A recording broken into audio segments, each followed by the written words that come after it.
welcome back everyone. This is Mr. Nikul and today we are going to start with a new chapter, that is Pharmaceutical Ethics. Law. What is law?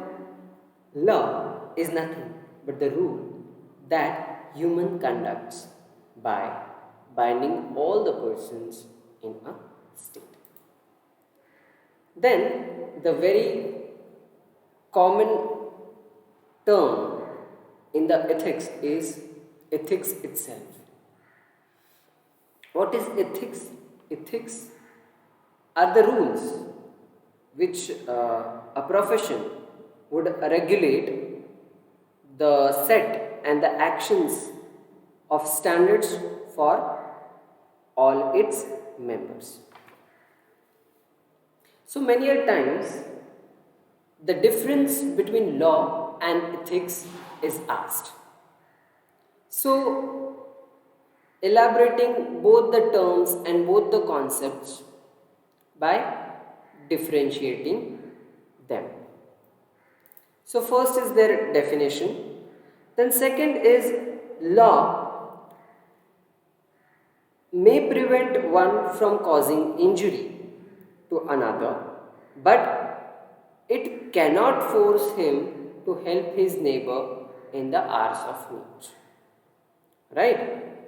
Whereas ethics is helping the neighbor is function of the ethics. Law is something that you must obey, but ethics is how society expects you to behave. Then, law is dealt with the actions that are punishables, while ethics deals with the right and wrong. Why? Because it is dealt with the society.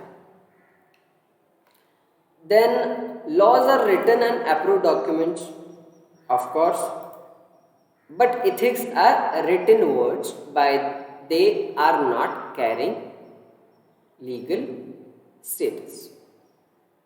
They are written words, of course, but they do not carry any legal approved documents or status. If the law is broken, violator may be subjected to punishment, fine or imprisonment. But if the rules of the ethics are broken, the professional body may subject the violator to loss of professional privileges. Right? Now, Code of Pharmaceutical Ethics. The very important point in this chapter. The Pharmacy Council of India has developed the Code of Pharmaceutical Ethics for the pharmacist. Okay? Then it is the code of moral principles which are to be followed by the pharmacists. Means pharmacists have to follow the moral principles or the ethics while dealing with the patrons, publics, fellow pharmacists, members of medical profession.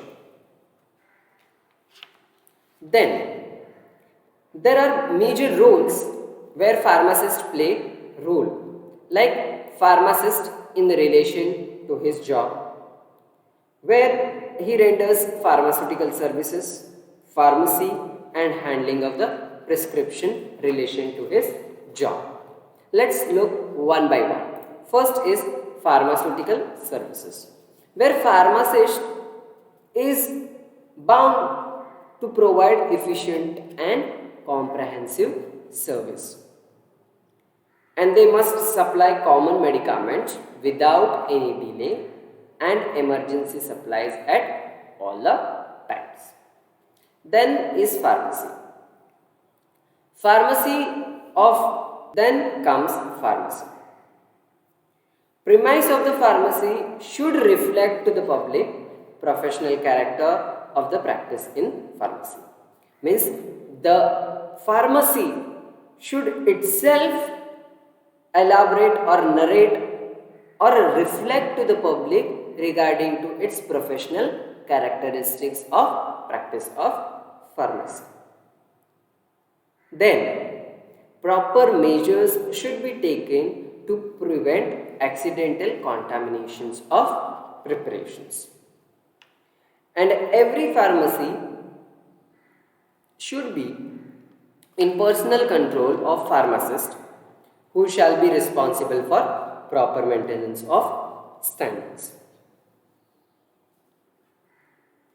Then, handling of prescription. Pharmacists are must that they should not discuss or comment on merits, demerits, therapeutic efficacy, etc. of prescriptions.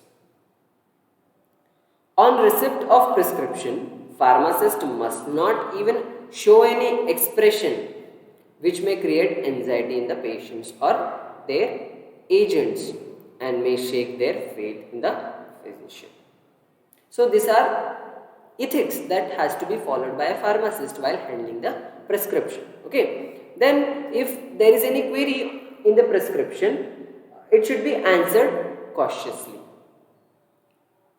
Then without the consent of the prescriber, that is physician, pharmacist himself should not add, omit or substitute any ingredient or alter composition of prescription.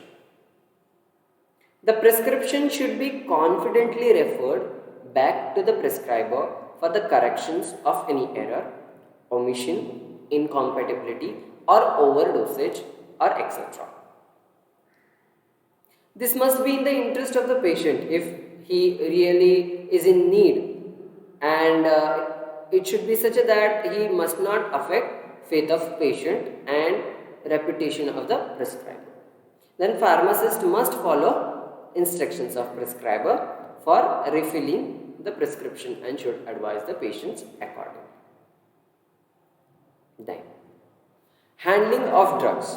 While handling of the drugs, pharmacist must always use drugs and medicines of standard quality, that is a good quality. Then he should never supply spurious, substandard, unethical preparations, means a kind of adulteration or adulterated drugs should not be supplied or distributed to the patient. Then utmost care must be taken to dispense prescription correctly. Then apprentice pharmacist. During training, apprentice pharmacists should be provided with full facilities so that skilled and dependable pharmacists are produced. Why? Because watering the roots would give us a big, shallow and big, huge tree. In the same way, the young budding pharmacist should be provided all the manures and all the minerals for his study to get equipped to all the skills that he might be in need in the future. Then certificates should not be issued to apprentice pharmacists unless they acquire sufficient skills, techniques and worth. Like in diploma in pharmacy, there is a practical training after completion of your second year, where you are bound to train yourself by practicing in the pharmacy for near about 500 hours and not less than 90 days. Okay, then the next relation of the pharmacist is in relation to his trade. First is price structure. Of course, that he should charge the fair charges and according to the quality, quantity or